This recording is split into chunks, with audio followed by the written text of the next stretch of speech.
Bonjour et merhaba à cette semaine en Turquie. 5 ex-journalistes du journal d'opposition Cumhuriyet ont été libérés de prison après la décision d'une cour d'appel turque ce jeudi. La Cour de cassation a décidé d'annuler l'exécution de la peine des journalistes de Cumhuriyet. Suite à cette décision, 4 journalistes et un caricaturiste ont été relâchés hier soir, dans la nuit du 12 au 13 septembre. Condamnés à 3 ans et 1 mois de prison pour aide à une organisation terroriste, le comptable Emre İlper a quant à lui vu sa peine confirmée. Son cas va faire l'objet d'un nouveau renvoi devant la Cour pénale. Le caricaturiste Moussa Kart a fait une déclaration devant la prison d'où il a été libéré, au nom des journalistes de Cumhuriyet. Il a déclaré « Il est difficile de vivre dans des pays où on a perdu tout sens de l'humour. Mais il est plus difficile de vivre dans des pays où tout n'est qu'une vaste blague. Nous traversons une période où tout n'est qu'une vaste blague. C'est ce qu'il ressort lorsqu'on parcourt nos actes d'accusation. Dans les États de droit civilisés, l'on est d'abord jugé, puis condamné. Chez nous, l'inverse s'est produit. Nous avons d'abord purgé une peine de 9 mois à la prison de Silivri, puis nous avons pu être jugés. On a été condamnés par avance. » L'ancien Premier ministre Ahmet Davutoğlu a démissionné de ses fonctions au sein de l'AKP qui avait lancé une procédure disciplinaire en vue d'expulser Davutoğlu la semaine dernière. Davutoğlu déclare son souhait de former un nouveau parti depuis le début de 2019. La semaine dernière, le Parti de la justice et du développement avait lancé une procédure disciplinaire en vue d'expulser l'ancien Premier ministre Ahmet Davutoğlu. Ahmet Davutoğlu et les anciens cadres du parti du président Erdogan ont aujourd'hui annoncé leur démission dans une conférence de presse à Ankara. Dans sa déclaration, Davutoğlu, qui fut Premier ministre de Recep Tayyip Erdogan entre 2014 et 2016, a dit « Cela relève de notre responsabilité historique et notre devoir envers la nation de créer un nouveau parti politique. Je démissionne du parti au sein duquel j'ai servi avec honneur et je ne voudrais en aucun cas faire subir aux honnêtes hommes et femmes du parti le peine de voir leur ancien Premier ministre expulsé. Pour nous, la date que le comité exécutif du parti avait décidé à l'unanimité de nous renvoyer en vue de notre expulsion devant une commission disciplinaire est la date d'expiration du parti.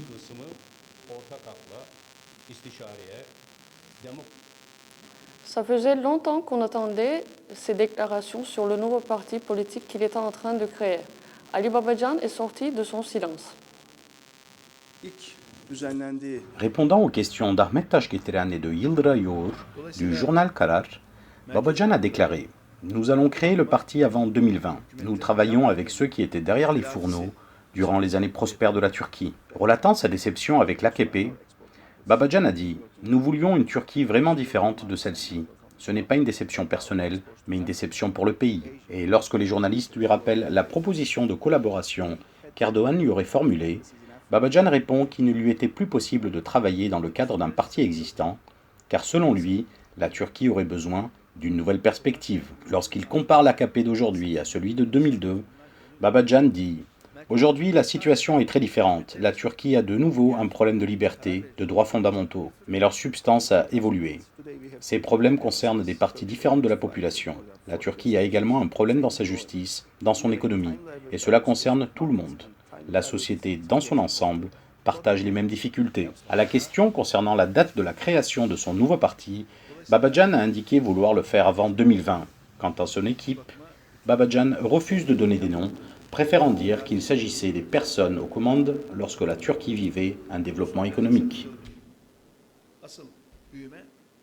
Je suis rejointe ce soir par le professeur Ahmet İnsal, économiste et politologue.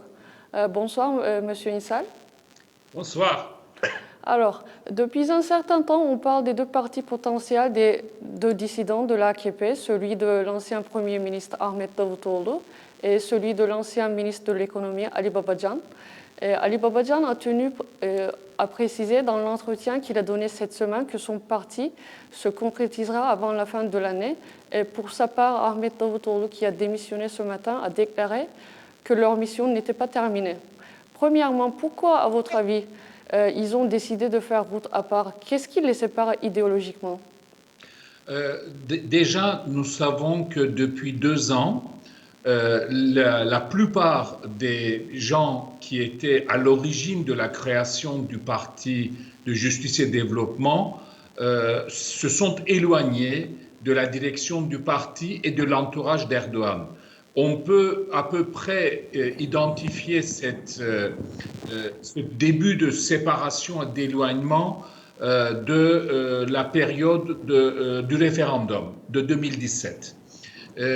Il y avait beaucoup de cadres du parti qui voyaient la mise en place d'un régime hyper présidentiel dangereux, non seulement pour la Turquie, mais aussi pour l'avenir d'AKP, parce qu'ils voyaient bien que le parti devenait une machine exclusive dans les mains d'un seul homme, Tayyip Erdogan.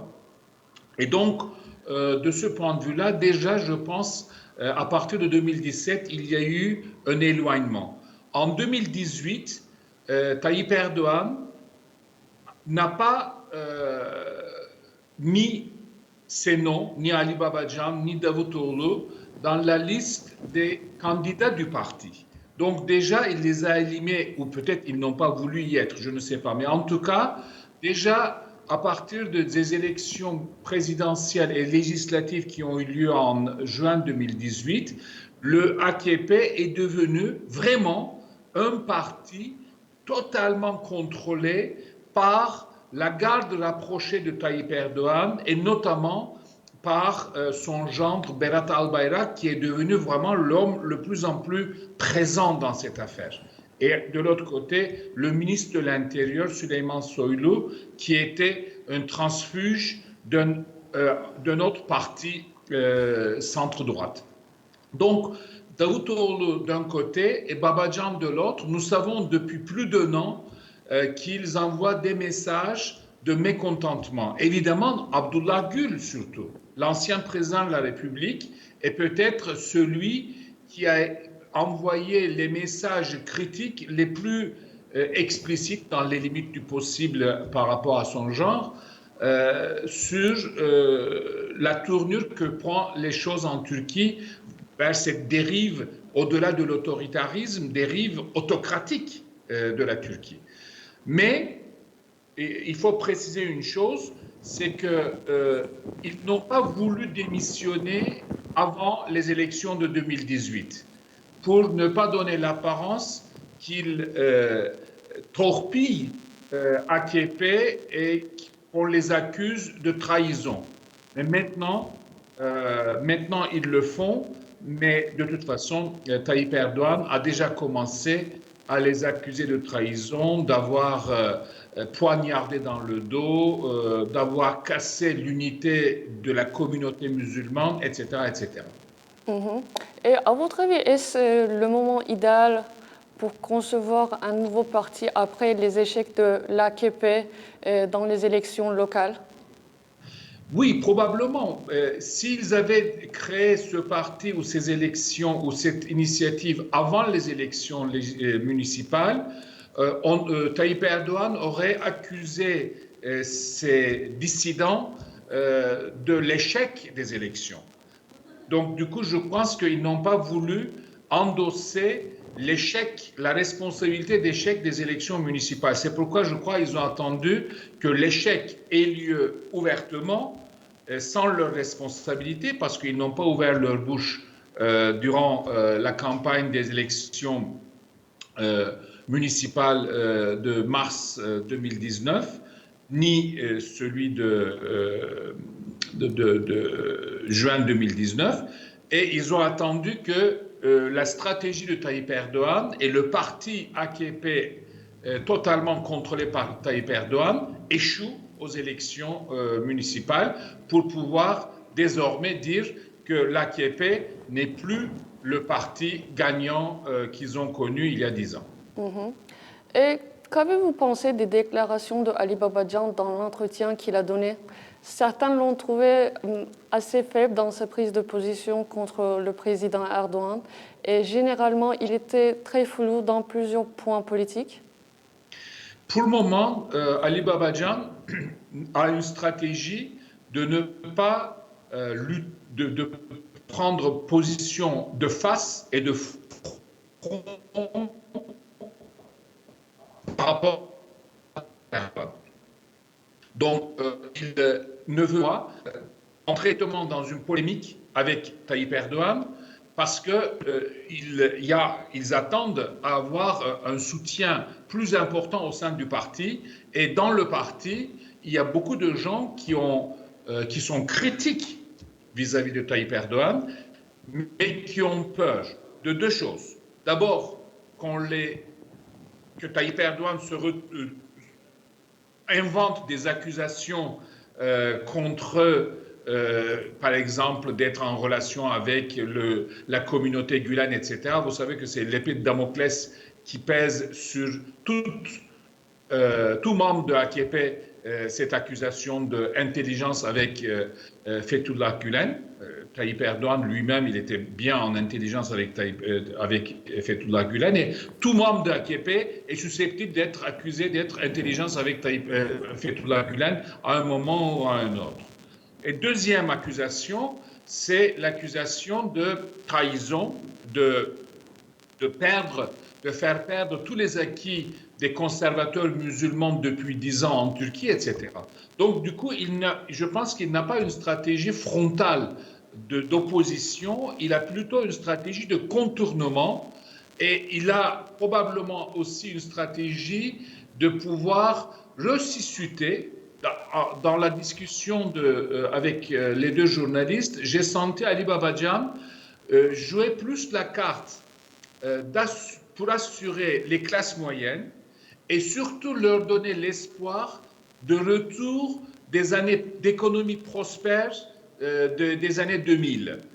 Ali Babacan va jouer la carte principalement retour à la croissance économique, à une économie plus paisible, et donc la justice, la politique, etc., nécessaires pour avoir cette économie paisible. En revanche, j'ai l'impression un peu qu'il veut se situer un peu dans la figure de Turgut Özal des années 80. Et quelle chance leur attribuez-vous, M. Insal, à ces deux partis potentiels dans le tableau politique, dans le long terme? D'abord, il faut dire pourquoi deux partis. Parce que ce sont des dissidents de AKP et on voit bien que les deux courants ne se convergent pas. Ali Babacan a quasiment, dans ses contacts avec les journalistes, a manifestement annoncé qu'il n'était pas question de faire chemin commun avec Davutoğlu. Je pense qu'Ahmet Davutoğlu voudrait bien être avec Babacan, et derrière Babacan, il y a Abdullah Gül. Il faut bien souligner ça. Mais Babacan et Abdullah Gül ne veulent pas de la présence de Davutoğlu dans leur parti, parce que Davutoğlu, d'abord comme personnage, est problématique. Deuxièmement, il donne beaucoup plus l'image d'un dogmatique islamiste, de philosophie islamiste. Et en même temps, il est responsable de la politique syrienne de la Turquie et de ses engagements très critiques aujourd'hui. Donc, du coup, et puis son discours de romantisme néo-ottoman irrite pas mal de gens. Donc, du coup, pour Babacan et Gül, je crois, la présence de Davutoğlu aurait un impact négatif. Alors, je pense que Babacan et Gül ont plus de chances de réussir que Davutoğlu. Alors, en revanche, il est très difficile aujourd'hui pour savoir si Babacan, le parti de Babacan, qui pourra probablement aussi accueillir des gens qui n'étaient pas dans l'AKP, mais dans le centre-droite ou centre-gauche, on va voir ce qui pourrait avoir comme impact électoral. Les rares sondages d'opinion, mais aujourd'hui c'est très peu fiable puisqu'il n'y a pas de parti, il n'y a pas de programme, il n'y a rien. Les rares sondages d'opinion donnent aujourd'hui une estimation de 7-8% de voix pour un parti qui sera constitué autour de la figure de Babacan. Et dernièrement, sur ce sujet, y a-t-il une certaine indifférence dans l'attitude européenne vis-à-vis de ces deux personnages et leurs partis potentiels respectifs? Je pense qu'Ali Babajan est plutôt pro-européen. Son parti sera un parti qui va mettre beaucoup en avant la volonté de retour de la Turquie sur le processus d'adhésion, sur les négociations d'adhésion. Davutoglu, je ne sais pas. Davutoglu, il est dans un romantisme néo-ottoman, donc je ne sais pas s'il est capable de revenir sur ce chemin. Mais je pense que Babajan, ne serait-ce que pour créer les conditions d'une prévisibilité politique nécessaire pour le retour de la croissance économique, il va massivement jouer, je crois, la carte du retour de la Turquie sur le chemin européen. Merci. Maintenant, je veux parler de la Cour constitutionnelle qui a rendu une décision qualifiant de violation de liberté d'expression de la condamnation des universitaires pour avoir signé en 2016 une pétition appelant à la fin des opérations dans le sud-est du pays. Vous êtes aussi un des signataires de cette pétition pour la paix et vous étiez aux cibles du gouvernement par le biais d'un décret-loi et des procès. Que signifie cet renouvellement du jugement du Cour constitutionnel? Et attendez-vous à une normalisation et un retour à la normale pour les académiciens signataires? Alors, dans les académiciens signataires, il y a plusieurs cas de figure. Il y a des gens comme moi qui étaient déjà demandé sa retraite. Donc, du coup, nous n'avons pas été virés, licenciés de l'université puisque nous avions déjà quitté l'université.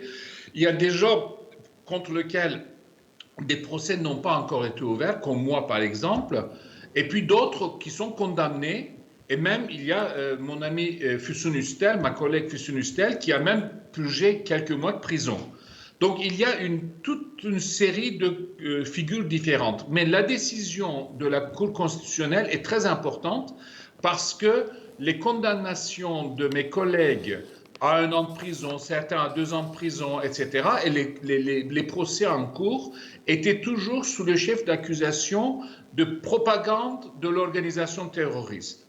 Or, le Conseil constitutionnel, dans sa décision qui est passée de justesse, je rappelle, 8 contre, 8 pour, et c'est la décision, le vote du président de la Conseil constitutionnel qui a permis de créer une majorité pour une décision de violation de droit d'expression, a décidé que la pétition en question avait des expressions critiques, très critiques vis-à-vis du gouvernement, mais n'amenait aucune propagande du terrorisme et faisait partie donc de liberté d'expression. Alors, au jour d'aujourd'hui, donc la décision du Conseil constitutionnel est arrivée en juillet, fin juillet, et depuis l'ouverture de l'année judiciaire, c'est-à-dire depuis lundi, nous avons plusieurs tribunal pénal qui ont décidé de demander et de juger l'acquittement des personnes dont les procès sont en cours. Au jour d'aujourd'hui, depuis 5 jours donc, pour 106 cas, les tribunaux ont décidé l'acquittement et je crois que ça va continuer. Maintenant, il y a une deuxième chose. Ça, c'est très important. C'est un acquis très important. Cette décision du Conseil constitutionnel qui a été rendue possible parce que 10 signataires condamnés, dont Füsun Üstel, ont saisi le Conseil constitutionnel à titre individuel, ce qui est possible depuis 2010 en Turquie. On peut saisir en dernière instance le Conseil constitutionnel sur l'inconstitutionnalité d'une décision de justice, etc. Donc,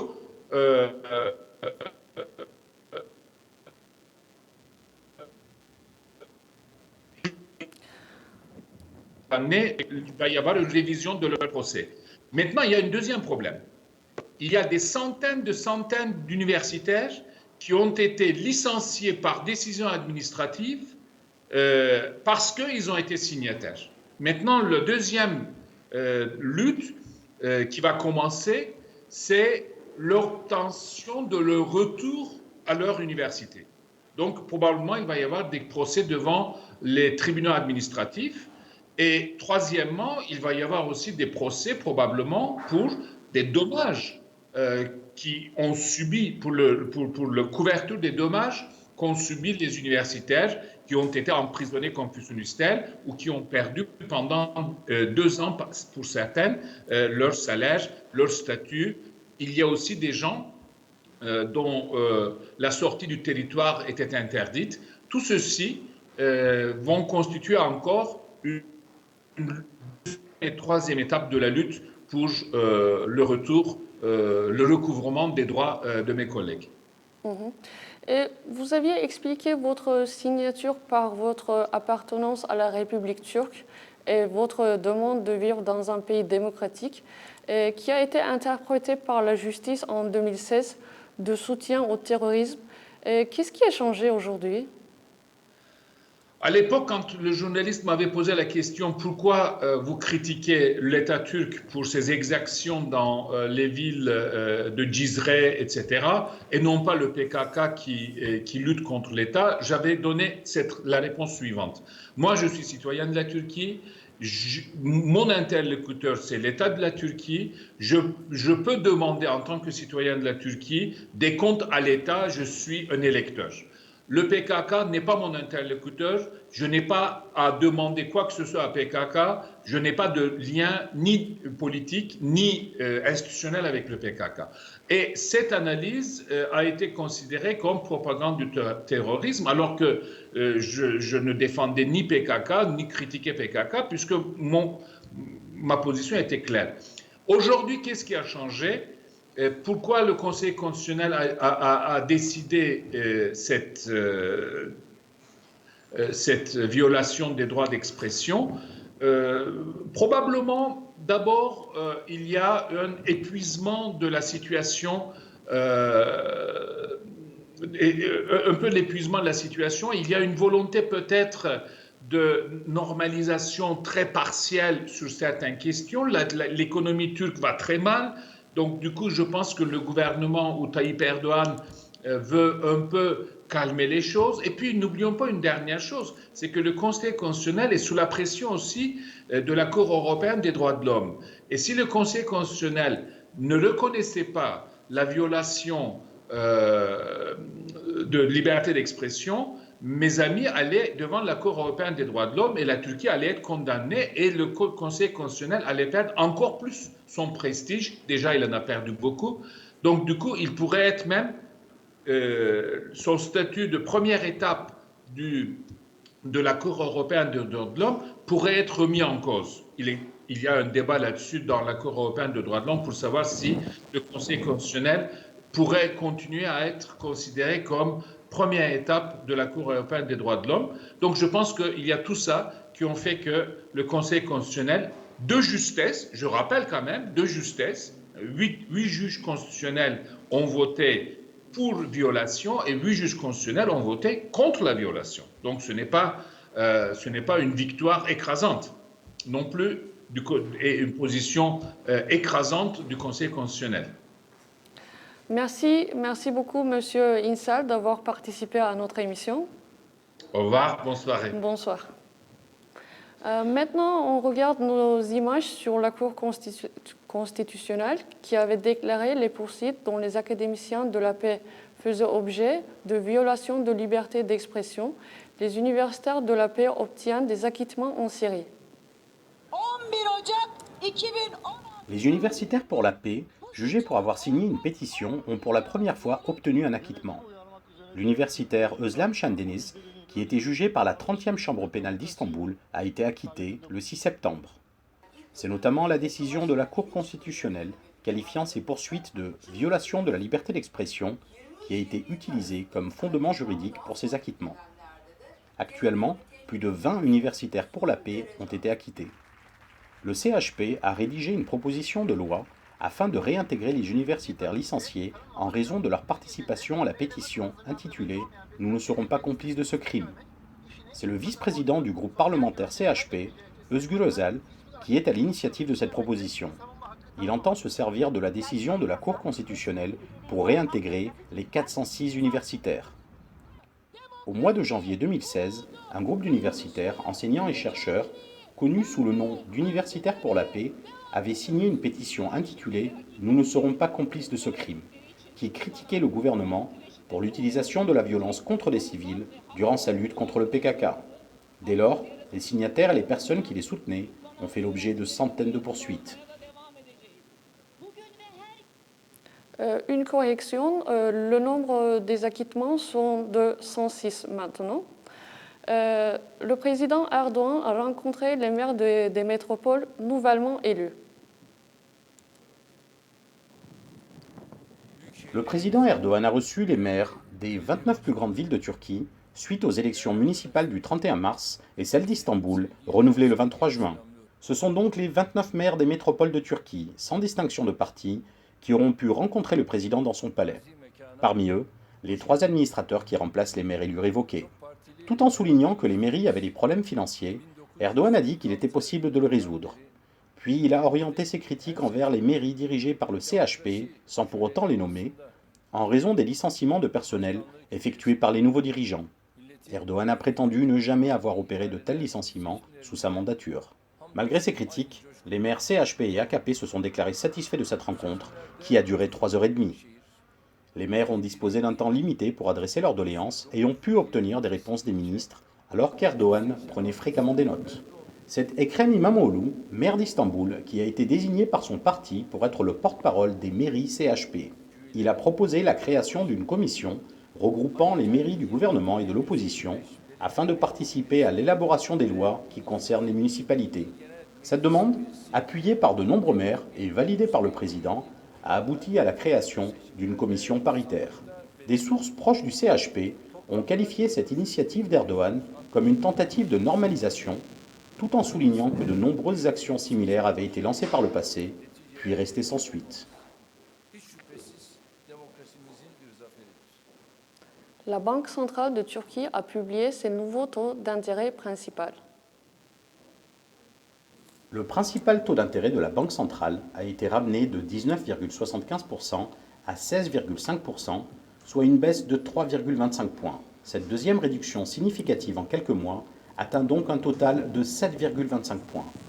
En effet, le 25 juillet 2019, le principal taux avait baissé de 4,25 points, passant de 24% à 19,75%.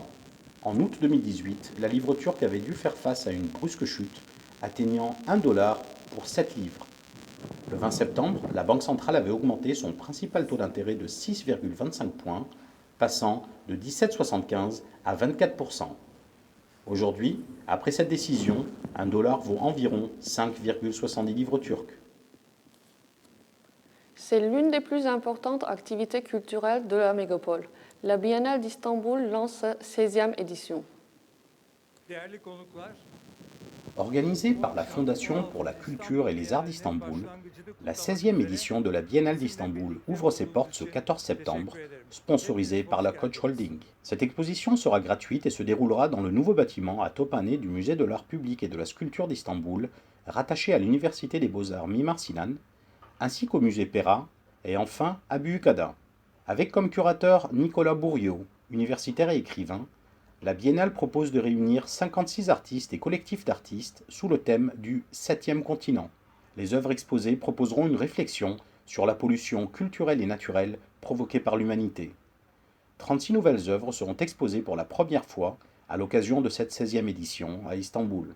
Durant 8 semaines et sur 3 sites, les visiteurs ne se limiteront pas qu'à des expositions. Des performances en direct, des rencontres avec les artistes, des symposiums et des projections de films permettront de traiter du 7e continent sous différents angles.